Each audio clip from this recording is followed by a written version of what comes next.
사춘기가 시작됐다는 대표적인 현상 중 하나가 바로 여드름이죠.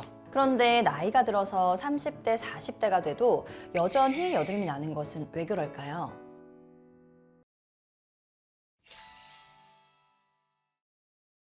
안녕하세요. 여드름 피부를 위한 맞춤형 스킨 컨설팅 맑음 그리고 빛입니다.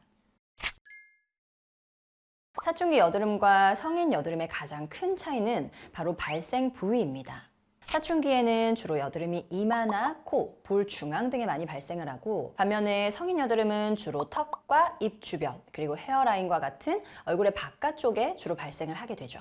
그리고 턱 아래와 목까지 이어지는 성인 여드름도 상당한데요. 사춘기 여드름은 2차 성징에 의해서 성호르몬의 영향으로 피지 분비가 활발해지면서 생기는데, 우리 피부의 피지선은 한 번에 모든 부위가 성숙되는 것이 아니라 처음에는 얼굴의 위쪽과 중앙, 그리고 점점 얼굴의 바깥쪽과 아래쪽으로 이동을 하기 때문입니다. 그래서 처음 여드름이 주로 시작되는 사춘기에는 얼굴의 중앙과 위쪽, 그리고 성인 여드름은 주로 얼굴의 아래쪽과 바깥쪽을 중심으로 발생하게 됩니다. 사춘기 여드름의 특징이 있을까요?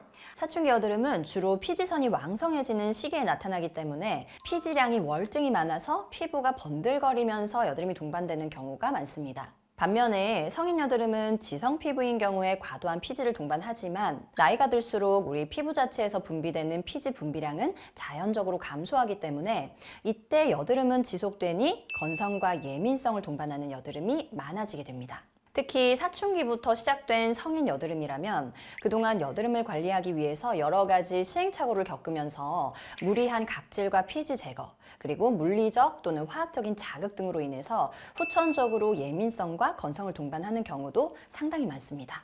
질문이 있습니다. 혹시 사춘기의 범위가 어느 정도일까요? 보통 사춘기는 예전에는 중학교에 들어갈 때부터 시작되는 경우가 많았지만 요즘에는 조금 더 그 시기가 앞당겨져서 초등학교에 진학하는 경우에도 사춘기가 시작되는 경우가 많고요. 보통은 대학교에 진학하는, 즉 성인이 되기 직전까지를 사춘기로 볼 수 있습니다.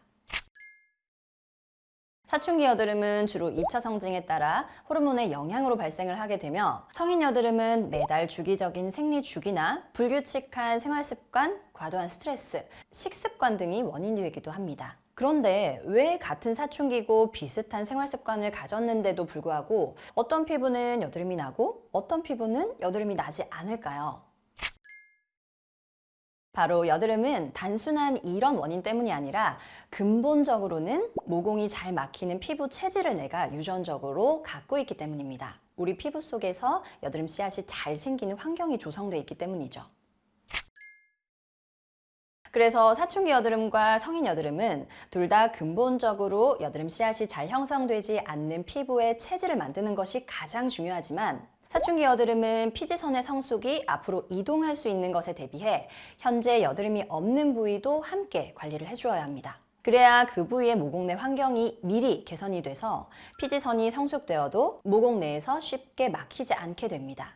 반면 성인 여드름은 피지선의 성숙이 어느 정도 이미 진행이 된 상태이기 때문에 더 이상 이동할 곳이 크게 없으니 현재 진행 중인 여드름을 잘 관리하면서 2차적으로 피부에 남을 수 있는 색소 침착과 페인 흉터를 예방하기 위한 관리를 함께 해주어야 합니다.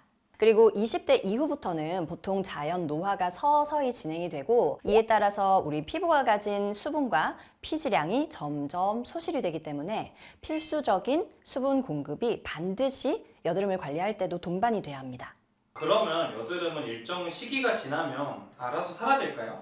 이 부분에 대해서 참 고민이 많은데요. 여드름이 시간이 지나면 사라진다라고 생각할 수도 있지만, 사실 여드름은 피부 환경 자체가 개선이 되어야 결국에는 좋아질 수 있습니다.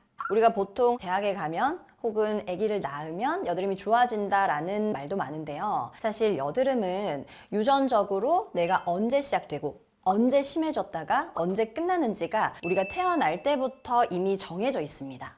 이게 우리가 알기 위해서는 유전자 정보를 검사할 수 있는데 사실 그게 쉽지는 않죠. 그래서 여드름이 결국 시간이 지나면은 좋아진다라는 것은 내가 미처 알고 있지는 못했지만 유전자 정보상에 이미 끝날 시기가 되어서 끝난 것일 뿐, 이 여드름이 심하게 진행 중일 때 그저 시간이 지나면 좋아지겠지라고 하는 것은 오히려 피부에 더 큰 피해를 남길 수 있습니다.